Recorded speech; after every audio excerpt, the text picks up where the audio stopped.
আসসালামু আলাইকুম। সম্মানিত দর্শক, আপনারা সবাই কেমন আছেন? আশা করি সবাই ভালো আছেন। যে যেখান থেকে এই মুহূর্তে আমার ভিডিওটি দেখছেন, সকলকে আমার পক্ষ থেকে এবং বিটিএন ল ইউটিউব চ্যানেলের পক্ষ থেকে আন্তরিক শুভেচ্ছা ও অভিনন্দন জানাচ্ছি এবং সকলের সুস্বাস্থ্য ও দীর্ঘায়ু কামনা করছি। সম্মানিত দর্শক, আজকে এই ভিডিওতে কথা বলবো ভূমি সংক্রান্ত তথ্য দিয়ে। খুবই গুরুত্বপূর্ণ আলোচনা। আপনারা আজকের এই ভিডিওটি প্রথম থেকে শেষ অবধি খুব ভালো করে এবং মনোযোগ সহকারে দেখবেন। তাহলে আপনাদের যে ভূমি বিষয়ক বা ভূমি সংক্রান্ত যে তথ্যগুলো প্রতিনিয়ত জানার চেষ্টা করেন, সে তথ্যগুলো আজকে আপনারা এই ভিডিও থেকে বিস্তারিত জেনে নিতে পারবেন। সম্মানিত দর্শক, আজকের এই ভিডিওতে কথা বলার চেষ্টা করব তামাদি আইনের 28 ধারা সম্পর্কে এবং ভূমি অপরাধ প্রতিরোধ ও প্রতিকার আইনের বিধিমালা সম্পর্কে এবং এই ভূমি আইনের 8 ধারা 7 ধারা সম্পর্কে যে বিধিবিধান এবং এই আইনের কার্যকারিতা কী এবং এই আইনের কিভাবে প্রসেসিং করা যায় সে সম্পর্কে আজকে আপনাদেরকে বিস্তারিত তথ্য দিয়ে সহযোগিতা করার চেষ্টা করব। সম্মানিত দর্শক, তার পূর্বে যারা এখনো আমার চ্যানেলে নতুন দর্শক হয়ে এসেছেন, আমার চ্যানেলটি এখনো সাবস্ক্রাইব করেন নাই, পরবর্তী সময়ে বাংলাদেশে ঘটে যাওয়া এবং আইন সম্পর্কে জানতে অবশ্যই আপনারা এই চ্যানেলটি সাবস্ক্রাইব করে পাশে থাকবেন। সম্মানিত দর্শক, চলুন কথা না বাড়িয়ে আজকের মূল আলোচনা শুরু করা যাক।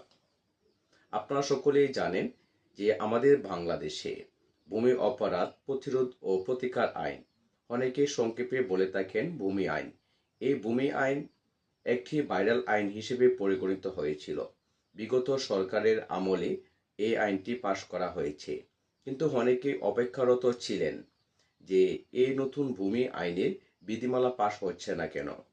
আসলে এই ভূমি আইনের বিধিমালা পাশ না হওয়ার কারণে আমাদের দেশে যারা ভূমি সেবা গ্রহীতারা ছিলেন তারা অনেকেই কিন্তু অপেক্ষারত ছিলেন কবে এই ভূমি আইনের বিধিমালা পাশ হবে। তার পাশাপাশি অনেকেই আরও অপেক্ষারত ছিলেন যে তামাদি আইনের 28 ধারা, যেটাকে আমরা কালো আইন বলে থাকি। তামাদি আইনের 28 ধারার মূল বিষয়বস্তু হলো যে কেউ যদি কোনো জমিতে জবরদখলভাবে ক্ষমতার জোরে বিভিন্ন ধরনের ক্ষমতা প্রয়োগ করে বা তার সামাজিক মর্যাদা বা বিভিন্ন প্রভাবের কারণে যদি কেউ জমিতে কোনোভাবে 12 বছর যাবৎ কেউ যদি দখলে থাকতে পারে, সে নাকি সেই সম্পত্তির মালিকানা লাভ করতে পারবে। আসলে এই যে এরকম একটি আইন আমাদের বাংলাদেশে প্রচলিত আছে, এই প্রচলিত আইনের কারণে বা যে আইনটি তামাদি আইনের 28 ধারা, এই আইনের কারণে অনেক ভূমির মালিকরা বৈধ কাগজপত্র থাকার কারণেও কিন্তু এই আইনের কারণে তাদের সম্পত্তি কিন্তু হারাতে হয়।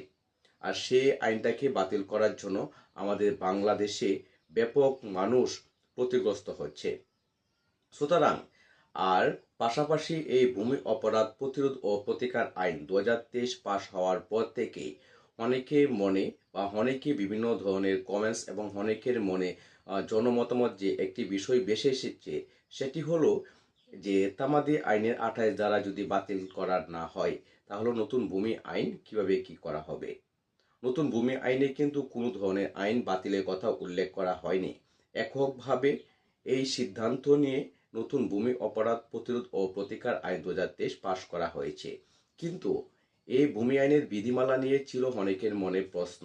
অনেকে প্রশ্ন করেছিলেন যে বিধিমালা ছাড়া তো মামলা দায়ের করা যায় না বা বিধিমালা ছাড়া তো কোনো আদালত মামলা গ্রহণ করছে না। আপনাদের জ্ঞাতার্থে যদি বলতে চাই, বিধিমালা ছাড়াও কিন্তু অনেক আদালত মামলা নিচ্ছে, যেটা আপনাদেরকে আমি ইতিপূর্বে ভিডিও করে আপনাদেরকে প্রকাশ করেছিলাম প্রমাণ সহ এবং মামলার কপি সহকারে আপনাদেরকে তথ্য দিয়ে সহযোগিতা করেছিলাম। আপনারা যদি সেই ভিডিওটি দেখতে চান তাহলে আমার চ্যানেলে আপলোড করা আছে, সেই ভিডিওটি আপনারা দেখে আসতে পারেন। তবে আজকের যে গুরুত্বপূর্ণ বিষয় তামাদি আইনের 28 ধারা এবং নতুন ভূমি অপরাধ ও প্রতিরোধ ও প্রতিকার আইনের 8 ধারার বিধিমালা সম্পর্কে। সম্মানিত দর্শক, এই নতুন ভূমি আইনের আধাতে বলা হয়েছে 3 মাসের ভিতরে আপনার বেদখলকৃত সম্পত্তি উদ্ধার করে দেওয়া হবে। যদি সেই সম্পত্তি উদ্ধার করতে ব্যর্থ হয় তাহলে এক্সিকিউটিভ ম্যাজিস্ট্রেট বা নির্বাহী ম্যাজিস্ট্রেট তাদের বিরুদ্ধে প্রয়োজনীয় ব্যবস্থা বা বিভাগীয় ব্যবস্থা গ্রহণ করে সেটি আপনার বরাবরে এনে দেওয়া হবে। এই আইনে বিধিমালা সম্পর্কে আরও বলা হয়েছে যতক্ষণ পর্যন্ত বিধিমালা পাশ করা না হবে, তাহলে ফৌজদারি কার্যবিধি আইনের 145 ধারা মোতাবেক সেই আইনের প্রসেসিং চলমান থাকবে। যদি চলমানে থাকে, তাহলে এই নতুন আইন ধারার বিধানটি বা নতুন আইন ধারার যে একটি সক্রিয় প্রভাব আছে, সেই আইনের কি দরকার ছিল, এটা কিন্তু অনেকের প্রশ্ন ছিল। দেখেন, আমাদের বাংলাদেশে মানুষের জনমনের কথা চিন্তা করিয়া এই আইনটি পাশ করা হয়েছিল। যদিও অনেকের এখানে স্বার্থ থাকতে পারে, তবে একটি আইন আমাদের দেশের সকলের জন্য সমানভাবে প্রযোজ্য, এটা হচ্ছে আইনের মূল লক্ষ্য। তবে কেন তারা এই আইনটি পাশ করে এই আইনের বিধিমালা প্রকাশ করেনি, সেটা হচ্ছে তাদের ব্যর্থতা। বর্তমান অন্তর্বর্তীকালীন সরকারের দায়িত্বে রয়েছেন, ভূমি উপদেষ্টা হিসেবে দায়িত্বে রয়েছেন এএফ আরিফ হাসান। সুতরাং তিনি বিভিন্ন মন্ত্রণালয় বা বিভিন্ন অধিদপ্তর ঘুরছেন এবং বিভিন্ন ধরনের নির্দেশনা দিচ্ছেন। আমরা আশা করছি যে ভূমি আইনের বিধিমালা সম্পর্কে একটি সক্রিয় চিন্তাভাবনা নেবেন এবং সেই ভূমি আইনের বিধিমালা পাশ করে আমাদের দেশের জনগণের জন্য উপকৃত হিসেবে কাজ করবেন। তবে সর্বোপরি একটি কথা হলো, যেহেতু নতুন ভূমি অপরাধ প্রতিরোধ ও প্রতিকার আইন 2023-এর মাধ্যমে আপনারা যেহেতু মামলা দায়ের করতে পারছেন না, আবার অনেক জেলাতে মামলা নিচ্ছে, সেটার প্রভাবে আরেকটি কথা আমি বলতে চাই, সেটি হলো যদি আপনারা এই আইনে মামলা দায়ের করতে না পারেন, তাহলে আপনাদের আরেকটি বিশেষ পরামর্শ থাকবে। আমাদের বাংলাদেশে পূর্ব থেকে যে একটি আইন প্রচলিত আছে, যদি আপনাদের কোনো সম্পত্তি দখল উদ্ধারের প্রয়োজন পড়ে, তাহলে আপনারা সুদৃষ্ট প্রতিকার আইনের 8 ও 9 ধারা মোতাবেক আপনারা দেওয়ানি আদালতে মামলা দায়ের করে আপনারা প্রয়োজনীয় ব্যবস্থা গ্রহণ করতে পারবেন এবং আপনার যে বেদখল সম্পত্তি আছে সেটা উদ্ধার করে নিয়ে আসতে পারবেন। আরেকটি বিষয় হলো, যদি আপনার কোনো প্রসেসিংয়ে যদি কাজ না হয়, তাহলে বর্তমান সময়ে যে আইনে মামলা জুডিশিয়াল ম্যাজিস্ট্রেট নিচ্ছে, অর্থাৎ জুডিশিয়াল ম্যাজিস্ট্রেট আদালত মামলা গ্রহণ করছে, সেটার প্রক্রিয়া হলো যে যদি কোনো ব্যক্তি আপনার সাথে ভূমি সংক্রান্ত কোনো বিষয়ে প্রতারণা বা ভূমি সংক্রান্ত কোনো বিষয়ে যদি জালিয়াতি করে থাকে, তাহলে আপনারা এই ভূমি আইনে 4 ও 5 দ্বারা সংযুক্ত করে তৎসহ আপনাদের অন্য অন্য যে সেকশনগুলো আছে, 7 দ্বারা, 8 দ্বারা, 9 দ্বারা, 11, 12, 13 অন্য অন্য সেকশন সংযুক্ত করে যার যে অপরাধ বা যে অপরাধে অপরাধ করছে, সেই অপরাধে আপনার জুডিশিয়াল ম্যাজিস্ট্রেটে আদালতে মামলা দায়ের করতে পারবেন। সম্মানিত দর্শক, এই বিধিমালা প্রকাশ না করার কারণে পূর্বে যারা সরকারের দায়িত্বে ছিল, আমাদের দেশের জনগণ অনেকেই ভোগান্তি ছিল। তবে আজকের এই ভিডিওটি নিয়ে আসার মূল উদ্দেশ্য এবং মূল কারণ হলো, অনেকে প্রশ্ন করে থাকেন প্রায় সময় যে বিধিমালা হচ্ছে না কেন। দেখেন, একজন অ্যাডভোকেট বা একজন যারা আইন বিষয়ে কথা বলে থাকে, তাদের বিধিমালা পাশ করার মতো কোনো ধরনের ক্ষমতা নেই।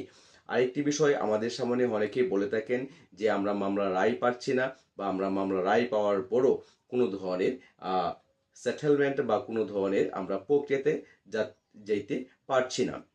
এই প্রক্রিয়াতে আমি বলবো, দেখেন, একজন বিজ্ঞ আইনজীবী যখন কোর্টে মামলা উপস্থাপন করে বা আপনার পক্ষে যখন সে কাজ করে, আপনার সপক্ষে যে যুক্তিগুলো থাকে, আপনার সপক্ষে যে কাগজগুলো থাকে, সেগুলো তিনি আদালতে উপস্থাপন করেন।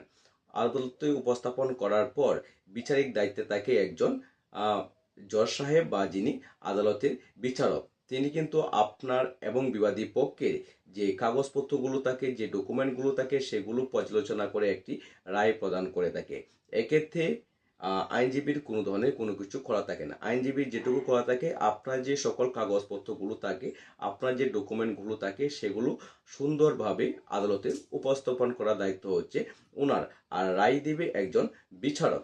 সুতরাং এই পরিপ্রেক্ষিতে যদি কোনো আইন বা বিধিমালা কোনো সংশোধন বা যোজন বা কিছু করার প্রয়োজন পড়ে, তাহলে সেটা দায়িত্ব হচ্ছে বাংলাদেশ আর সংসদ থেকে সেগুলো পাশ হয়ে আসলে, বিধিমালা পাশ হয়ে আসলে সেগুলো আমরা অবশ্যই পরবর্তী সময়ে আপনাদেরকে প্রকাশ করার চেষ্টা করব।